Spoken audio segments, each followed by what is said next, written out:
For those looking for a liberatory martial arts learning approach and curriculum, we've created Liberation Martial Arts. It doesn't just teach you martial arts, it's also an approach to learning movement skills. The whole point of our program is to remove the need for a coach, to liberate you from the need of top-down instruction and toxic gyms. If you have a coach and also have a gym, then you can apply our learning approach to improve your progress.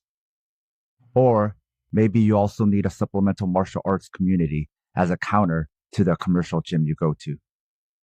You can actually apply our learning approach to learn anything, and our practitioners are. They're applying it to all sorts of things, whether physical, mental, or even personal. It's just a radically different approach to everything.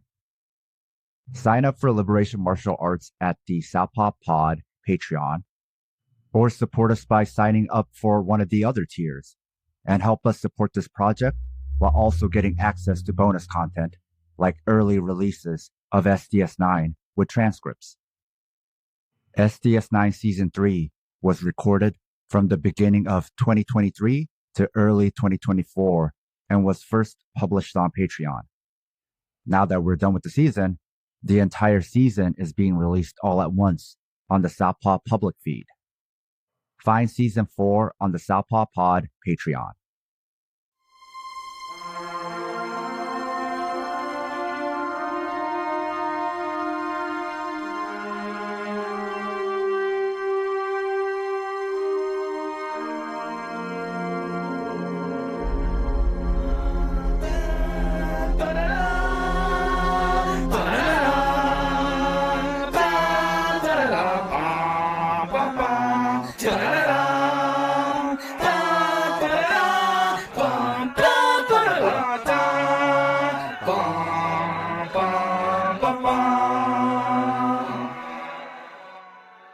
This is Southpaw Deep Space Nine Season 3, where we analyze Deep Space Nine and Star Trek from a political and historical lens, episode by episode.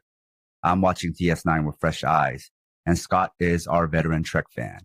We are discussing Season 3 of DS9, Episode 8, Meridian. Scott, can you tell us about this episode? So, this is fun because this episode is directed by Jonathan Frakes, who plays Riker. And this is his second Deep Space Nine directorial outing since The Search Part 2. So this is letting you know, like, okay, this show is happening. We're here for a little while. Just giving you a little tidbit.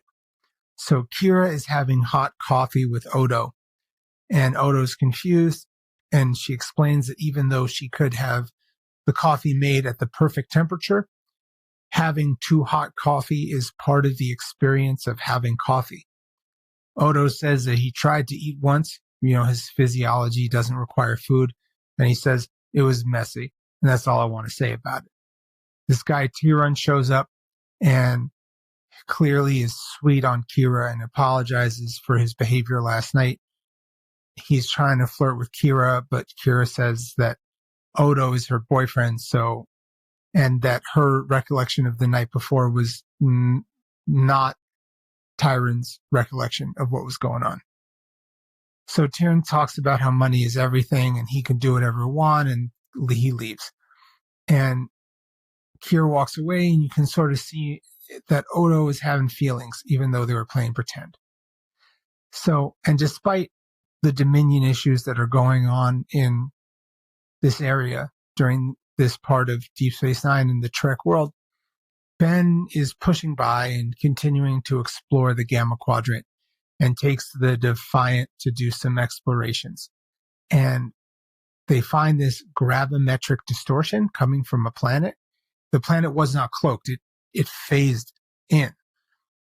They go into the planet and they have humanoid inhabitants, and the planet is called Meridian, and it dimension hops. And they're invited over, the crew is invited over for the first meal. And on Meridian, it's a very vibey place. And Doral, one of the inhabitants, takes a shining to Dax, and they explain that they're tethered between two dimensions. And when they shift every 60 years or so, they exist as pure consciousness, and Meridian becomes non-corporeal. And they only age when they're in their corporeal forms. And yes, I enjoy saying the word corporeal. Back on Deep Space Nine, Terran is having a bad holosuite experience, largely suggesting that it's a sex thing. Terran offers to pay a lot for a custom program. The program is with Kira's likeness. Quark, even though a little uneasy with this, always will pick money. So he will have to capture Kira's likeness to make the program. And we're to believe that the sum is very high. And again, Quark almost has an issue, but not enough for him to not do it. Oof, this subplot upsets me.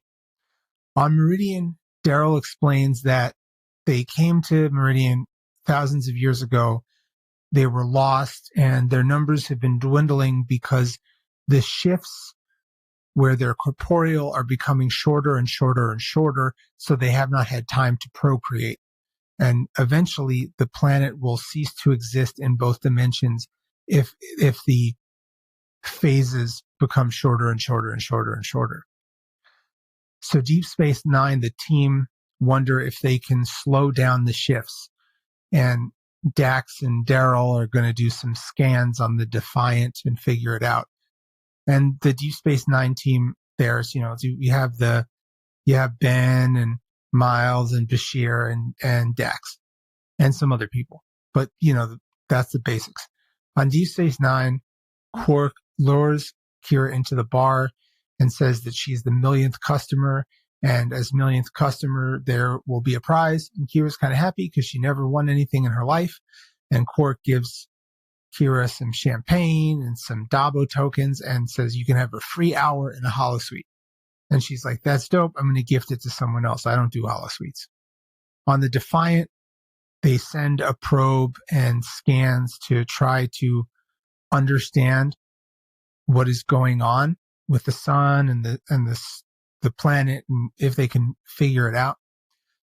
Dax and Daryl go on a wilderness walk. They take a nice little date on the Meridian. Darrell is a widower, and it's very clearly that he's struck by Dax and keeps on flirting by like, hey, let's see how many freckles or spots we have, and they both find that cute. They go to climb a tree. Dax has never really climbed a tree. Like none of the Daxes have ever. All Daxes have been afraid of heights, but they climb in the tree and have this beautiful view of Meridian, and they almost kiss, but Dax gets nervous. And then eventually they do share a kiss and they fall for each other.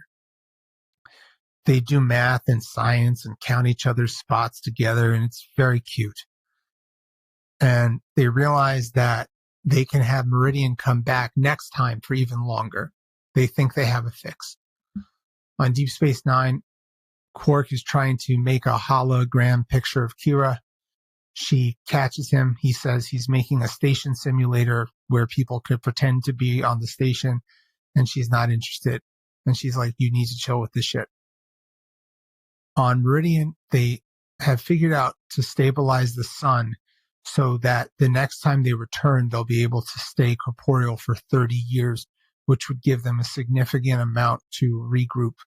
But this would be in 60 years. And this is sad for Darrell and Dax because they're really falling for each other. And Darrell offers to come back to Deep Space Nine.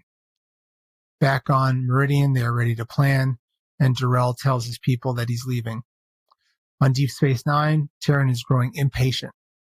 Quark is working on making the hologram of Kira, but Odo points to Kira that we see Odo talking to Kira that someone has been downloading her information, her signature, her talk, her likeness, and they both know who it is. Back in Meridian, Dax is explaining the game Tongo to Darrell, and he's looking distant. He feels he can't leave Meridian. And Dax says, well, I'll go with you to Meridian. We can mimic the structure that will allow me to phase with you. And Jadzia asks for a 60-year leave from Starfleet, which she is given. Dax and Sisko have a tearful goodbye. Dax has lived 8 lifetimes and wants to see what it would like to live as pure energy, pure consciousness. On Deep Space Nine, Quark is about to seal the deal with Tyron and gives him the holosuite program. And on the holosuite, he goes in there and he sees Kira's body with Quark's face. Tyron is very mad. He's going to exact revenge. And Kira and Odo fooled them. They made a joke of this thing. They made this very trivial, which, yeah. Bashir and Dax have a goodbye. She says goodbye to everybody. And on Meridian, they're all getting ready for the phase. But something is going wrong. They can't phase with Dax there. She is anchoring them. They have to beam her up. Meridian phases out. Jadzia is sullen and inconsolable. She needs time. Just 60 years' time. A note to our listeners. If you love the Southpaw Project, please support us and help us get paid for our labor by financially supporting us on Patreon. This will give you access to exclusive bonus content, like early releases of Southpaw Deep Space Nine, our fictional narrative podcast, Fighters Brew, break-free versions of our shows without interruptions like you're hearing now, bonus articles, Fighters Brew transcripts with extra content, Liberation Martial Arts Online, as well as our private chat group on Discord. You can also make one-time donations at Ko-Fi or show your solidarity by wearing our swag.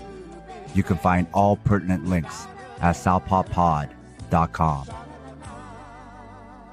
So, at this point, they're definitely playing with a love story with Kira and Odo, or at least some flirtation, something going on. But it's been slow and gradual. So if they never do anything with it, it's fine. But if it does go somewhere, then it didn't come out of nowhere. So I like these investments into long-term storytelling.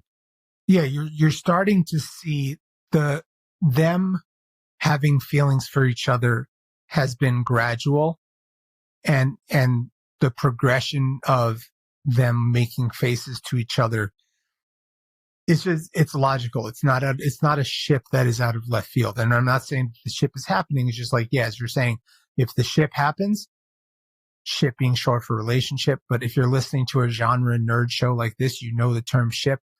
It makes sense if they were to ship.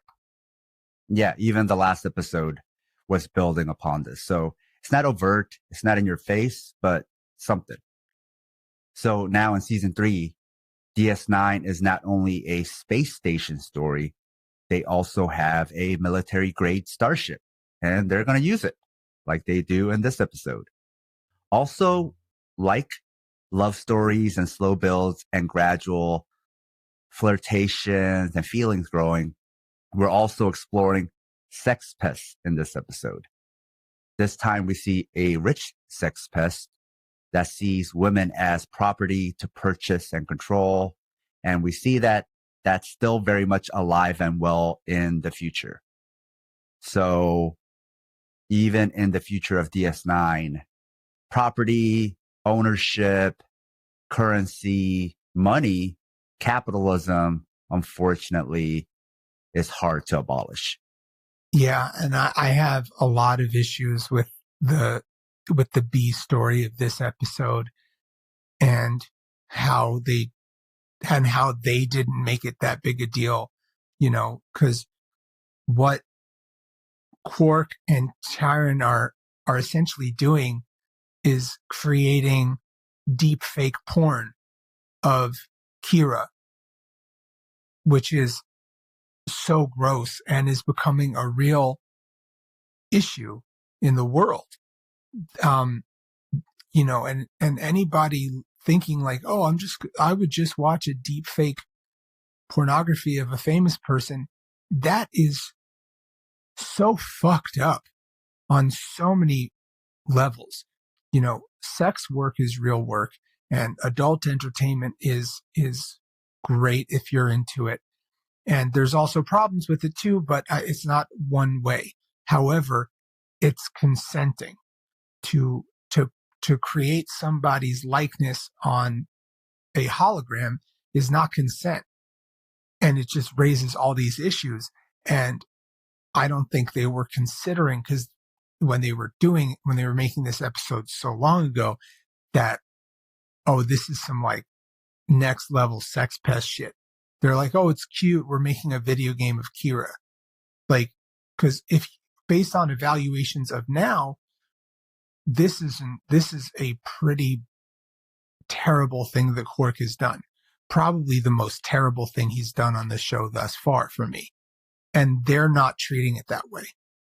And I think we've talked about this before, where they just kind of bring up a serious moral question or action, and they don't treat it with the proper care and seriousness. They just kind of think of it as like a cute or interesting what if. It's more of a novel idea when these are things that actually harm people in the real world.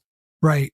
And because it's already confusing what happens on Quarks, because it's, a primetime television show. So we can make we've talked about this before, like that the Davo girls, there might be some element of sex work there. And this episode largely intimated that there are holosuites that you can, I don't know, I don't want to be gross, but you can do sex stuff, because sex isn't intrinsically gross at all. It's great. It's beautiful. And we can assume that on a ship with that many people, there are ways for people to deal with their needs in a hopefully healthy, safe, consensual way. And we can make the logical assumption that in a post-scarcity world, there are who knows in a post-scarcity world, would you need, like, is there still sex work? I don't know. I'm not the right person to answer this, but I do wonder about the sex work piece in the Trek universe, which is something that I never really thought about when I used to watch Trek.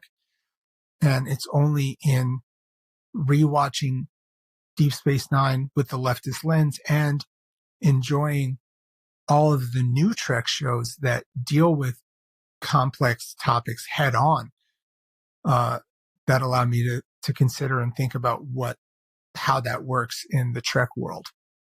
To flesh that out a little bit, this episode, to your point, has two parallel stories about love. But the story with Kira is the story where the present time has caught up to DS9 storytelling. With the explosion of AI, we're all going to be immortals, but not in a good way. When we have our identity stolen, it's no longer just going to be our social security numbers. They're going to make deep fakes of us that live on forever, and it's going to be used to keep scamming people we know, get loans under our names, and keep receiving our social security benefits. Imagine even like our loved ones, our friends, saying goodbye to us, having gone to our funeral and then getting hit up by a scam, pretending to be us, asking for money. How traumatizing that could be. So it's going to be a level of scam where it's not just going to be annoying or going to be simply transactional, like they steal money from you, but there's going to be, when you use likeness like that, when you use deep fakes, there could be like serious emotional trauma that these scams will also cause. So we've never even had to deal with that before, but now we're not even entering it. I think we're here now. There will be a point where people will be able to have Skype calls with their dead relatives. And that goes both ways. There's going to be scams where your dead relatives will use the voices to steal your information, or there might be some sort of therapy created where you talk to a version of your loved one as a way to find closure. I don't know about all that. And I would venture to bet that all of these actors that are starting to be in tentpole pictures like Marvel movies, Avengers movies, all of that, are probably having to sign likeness rights so that they get to be used in perpetuity, even if they die. Right now, I know people who've had their social media accounts hacked, and whoever was in charge of it made deep fake video of them shilling a crypto scam. I know others where a bot took over their Facebook account and DM'd everyone on their friends list to start a conversation. And after a while, told them they were going to kill themselves because they were really broke, then would ask them for money. And so this bot was having actual conversations with people with intelligence simultaneously with hundreds of people pretending to be this person. So someone making a deep fake of Kira for a porn, that's already happening now. You can even use an app to do it yourself. It is happening. It's a big issue. They were even doing a commercial about that where you don't even need any supercomputer or technical know-how. The way Twitter is now, it's so shitty and they're letting anybody run ads. There's ads on Twitter for apps that do deep fakes for you to create porn, because that was what was in the ad. You saw a celebrity about to do something pornographic and then it cut off there and told you the name of the app. So this is now. And also, fake sex tapes have existed before. The CIA in the past had enlisted the help of Hollywood to help them create them to overthrow leaders, like the independence hero Sukarno in Indonesia. But then they opted for genocide instead. So now I am skeptical of everything online. Like, if it's important, though I don't like making calls or receiving calls, I'm going to have to go back to calls now. My son is now 4, and I recently found out that he and basically every other baby in our city for the past several years have already had their IDs hacked from a lab. And it's because there's no point in selling the identities of adults like you and me, because it's already been sold. So they need fresh identities no one has stolen yet. Kira in this episode is like a metaphor for people who are like, I'm cutting off social media. And it makes sense for privacy reasons. And with Kira's security mindset, it also makes sense. If you love the Southpaw Project, become one of our financial supporters. It'll help us supplement the cost of running this project, the incredible time and energy we put into it 7 days a week, and you'll be giving us some breathing room, not only to juggle Southpaw with our day jobs, but also to expand Southpaw into other areas. We can't exist without your contributions. Show your Southpaw solidarity by supporting us at southpawpod.com. What's funny is, why is it so hard to make a deep fake of Kira when we've already seen this done in the Next Generation before? I've seen Next Generation episodes where they had holographic versions of other people that they never had to do these scans for. So I guess that was just a MacGuffin they needed for this episode. A little bit of a MacGuffin, and probably because she's not technically Federation, they might just not have had the right recordings of her. And to your point, this episode raises the question of morality and also of consent. If you could make a deep fake of a loved one, like you were pointing out, right? Is that even moral? To use it for a therapeutic sense, yeah. I see the self-interest, how it could help you, but if that person who died never gave you that permission, is that moral? I'm not being prescriptive. I'm not giving an answer.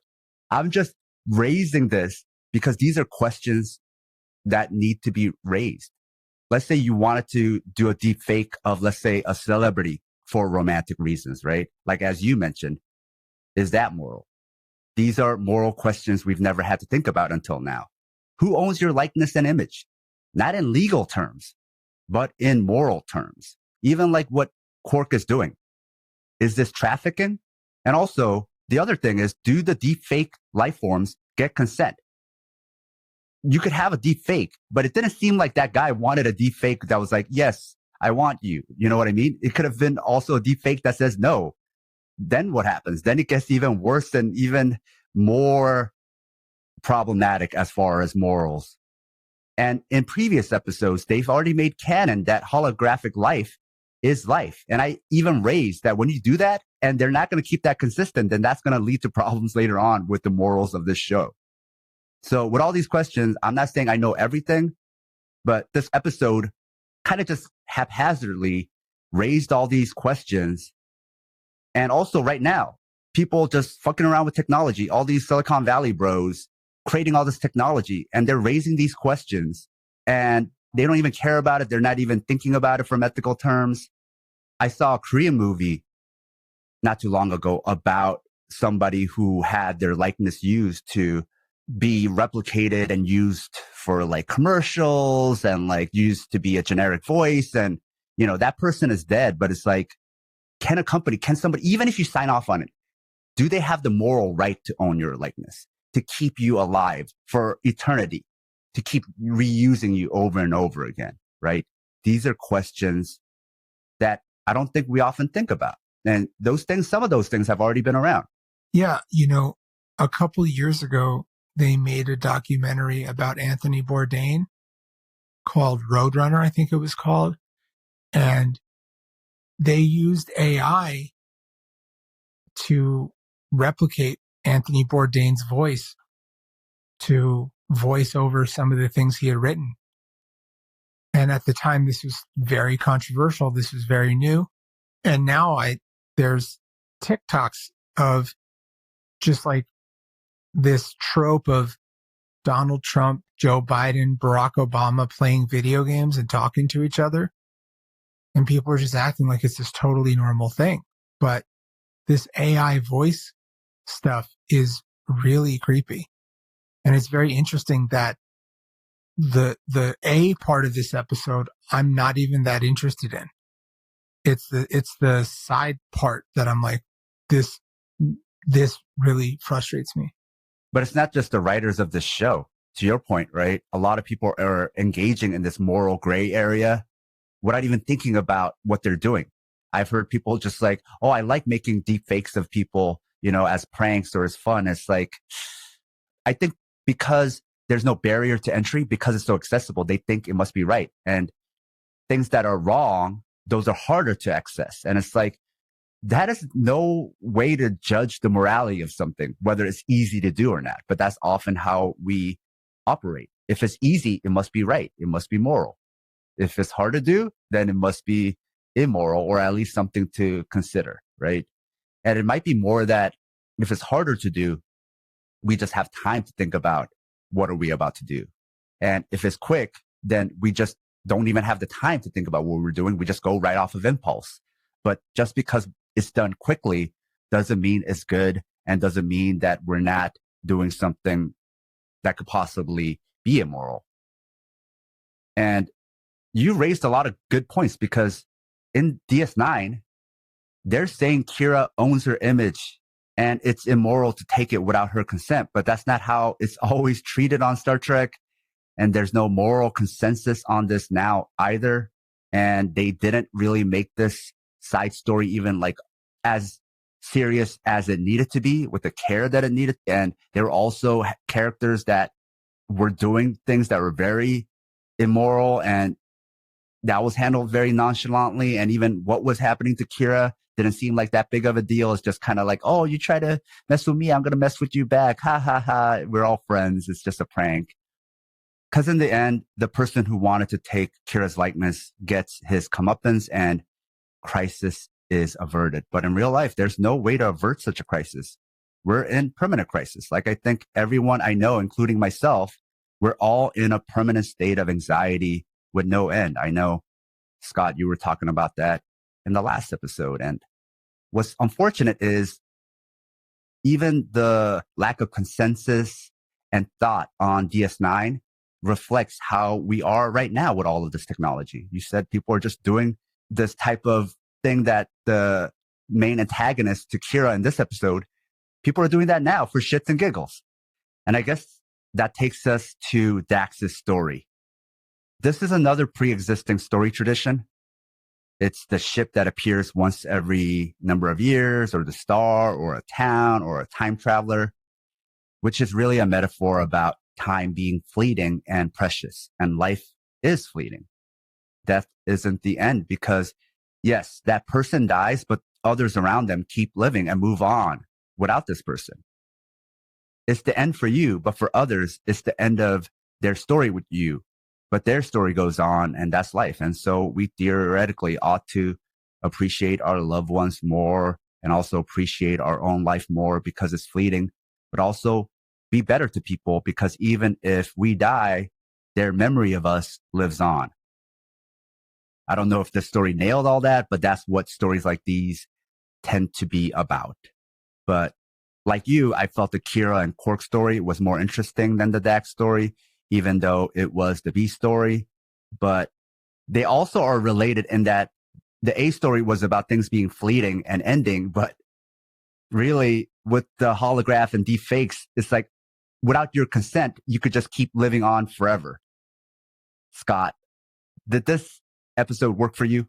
No, I thought it was a fine, like I'm going to give it like a 3.5 because it was interesting, and I want to see more of Dak's emotional side, but we didn't really know why Daryl and Dax really liked each other. It just wasn't that good. 3 stars. I'm giving this episode 3 stars. And I think we've talked about this before, right? The thing about DS9 is it messes and plays with the moral gray, and sometimes it's gray and sometimes it's messy. And this episode seemed really messy. And this time it seemed like they were trying to say something, but I think we both felt like, yeah, I don't know if we like what you're trying to say this time.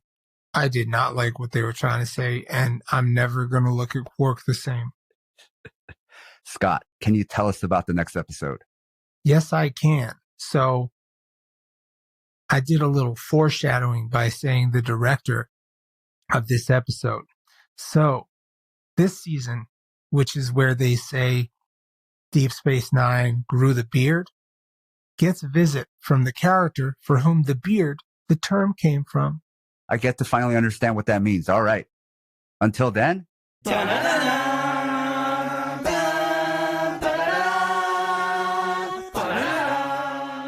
If you like this episode and like what we do, support us on Patreon. We also have the Liberation Martial Arts program if you want to train with us from wherever you are. It's both theory and practice and removes the need for an instructor. What you're learning is how to teach yourself. It's also an approach you can take with you from the gym into the world. Sponsors get a monthly training session with me, either in person or online. Supporting me not only helps me pay my bills, but it also helps me support my family. Find all our links, including Southpaw merch, at southpawpod.com.